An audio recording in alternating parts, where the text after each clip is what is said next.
Terry. Talk to me, Dan. It's time for 5 minutes of zero tackle goodness with a twist. This week we're going to talk 2 1-minute segments and then we're going to dissect the Kangaroos touring squad for the World Cup. Absolutely, we are. Put 5 minutes on the imaginary board. Roll us out, DJ Dids. Starting off with the Dally M Team of the Year. Now, a lot of people complaining about the Dally M's. It happens every year. Player here, player there, missed it. There are only a few for mine. Yeah, absolutely. And by a few, I mean all of it. All of it?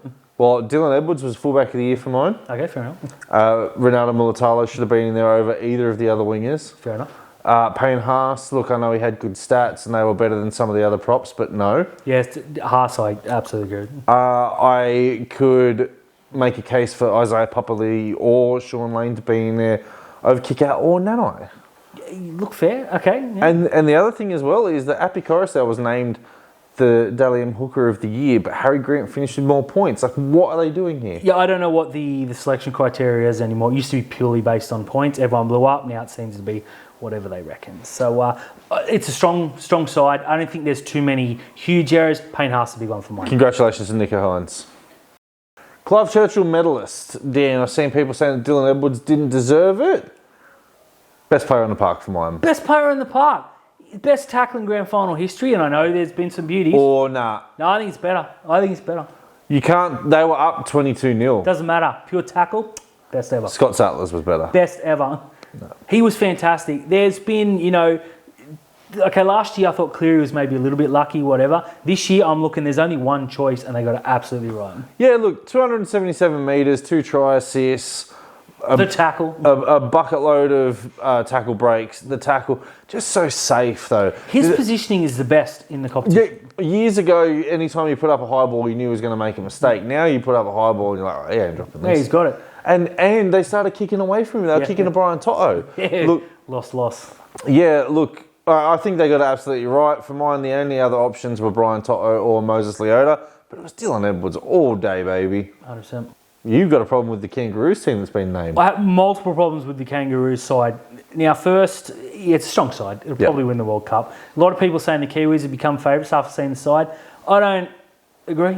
No. I still think the Kangaroos are by far and away the better team. But, to not pick Sean Lane, criminal. To not pick Hudson Young if you're not picking Sean Lane? Criminal. Mm-hmm. The halves speak themselves. There's talk that Mal Meninga is going to go with Cherry Evans over Cleary because he said that he's the incumbent. Okay, whatever. I don't think that's the right decision. I did earlier in the year. I don't think so anymore. I think Cleary's come real good. The squad's it's strong, but how do you leave the Clive Churchill and the Dally M medalist out? Surely you got to pick one. I understand why they went white and he can play a lot of positions, but Nico can play as many positions and he plays them better. Well, the other thing as well is if you're going to pick Jack White, then just leave Matt Burton out. You've got to reward Nico Hines for the season he had. I don't care if you don't reward Dylan Edwards because you've got Latrell Mitchell, you've got Valentine Holmes, you've got James Tedesco.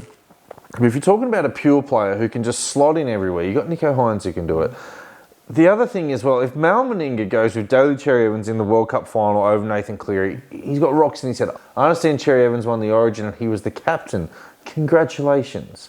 Nathan Cleary's the better player. He's the best player in the game at the moment. Yeah, hard to argue with that. Now, Tedesco being named as captain's got a lot of people offside, myself included. They've been going on in the media about how much the Kangaroo jersey is supposed to mean and how it's above playing. There's a pretty handy Roosters forward who was left out, and I have a feeling it's more to do with his off-field stuff. Mm-hmm. I think if you're going to stand on that ground, which is completely fair for mine, James Tedesco can't captain the Kangaroos. Yeah, but if it's not him, then it's probably got to be DCE. Yeah, DCE. I mean, Cleary's captain. Isaiah Yo's a captain. Isaiah Yo is stand-up. You put any player up there to represent the Kangaroos, it's that bloke. He's the captain for mine. It's not even close. Now, the back line as well, no Selwyn Cobbo? No, that was... See, Tuolangi's a very good player, but I don't think he had a good final series. Whereas I thought Selwyn Cobbo looked real good towards the end of the year in a terrible Brisbane side. Mm-hmm. I know he missed the last couple of games for personal reasons, was fantastic for the PM13. Freaky player. You can't lose either way. They're both good players, but... Oh, no, this is going to be like one of the hardest selections from Mal Meninga. Now, if he's talking about, as well, Daly Cherry Evans is going to keep the spot because it's incumbent, but in the same breath, you've left Damien Cook at home. Yeah, exactly right. Which is it, mate? Now, I understand why they did that.